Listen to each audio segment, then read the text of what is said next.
दर्पणम किम करिष्यति। जैसा हमारा चित्र है वही तो दर्पण दिखाएगा।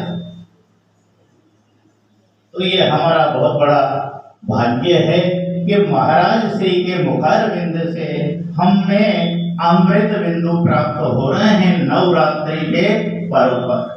और भगवान शंकर की अनुपस्थिति में, क्योंकि उन्होंने ही तो मानस लिखा है, और मानस लिखकर कहाँ रखा? अपने हृदय में। रचि महेश निज मानस राखा, और पाए सुसमहु शिवासन भाषा। हमारे लिए बहुत बड़े गर्व की बात है। और ये तो चर्चा है जब बहुकाल करे सत्संगा।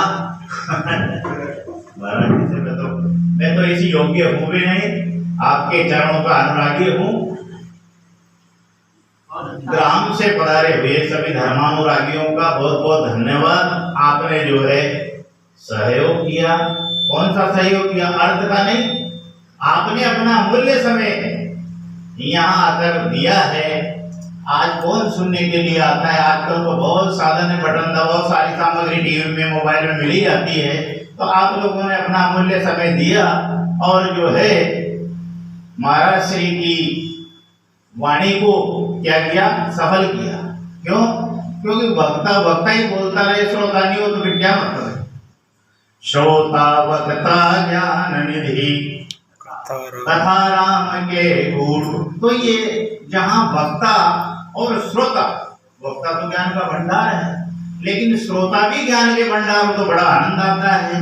जैसे सूत जी कथा सुनाते थे, 88,000 ऋषियों का नेतृत्व करने वाले सोनक जी, जो कथा के स्वाद में रसिक है, कुशल है, ऐसे श्रोता सामने हो तो फिर आनंद की और ही बात होती है। और फिर कथा में प्रश्न पूछे जाए, प्रश्न किसके लिए? जिज्ञासा प्राप्ति के लिए, न कि वक्ता की ज्ञान की परख करने के लिए। अतः पृच्छामि संसिद्धिं योगिनां परमं गुरु पुरुष्यः यत् कार्यं म्रियमाणस्य सर्वथा। भागवत प्रथम स्कंद के अनुसार परीक्षक जी प्रश्न करते हैं। ऐसा प्रश्न करते हैं, ये नहीं कहते हैं कि मुझे श्राप लगा है। ऐसा प्रश्न करते हैं कि महाराज श्री ये बताइए कि जो व्यक्ति मृत्यु के निकट हो उसे क्या करना चाहिए? सकल लोक जग पावनि गंगा, सबका हित करने वाला प्रश्न। क्योंकि वासुदेव कथा प्रश्न पुरुष पुरांति, यानी पुरुष को पवित्र करती है। भागवत में 10वें स्कंद में लिखा हुआ है। तो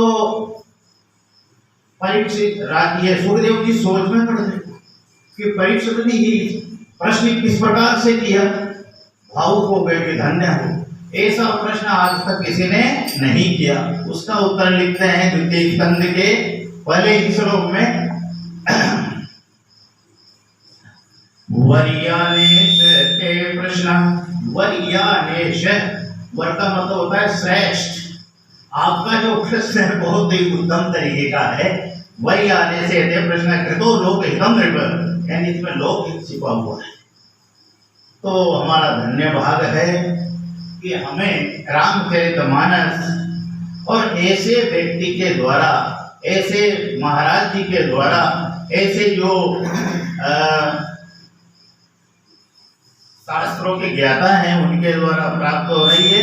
तो इस समय का हमें लाभ उठाना चाहिए। और मेरा तो यह कहना है कि हमको अपने बच्चों को भी साथ लेकर आना चाहिए, ताकि बच्चे भी जो है संस्कारी हों। सबसे बड़ा धन संस्कार है। संस्कार के बिना जो है सब धन बेकार है। तो ज्यादा तो क्या बोले, यही बहुत है। एक हमारे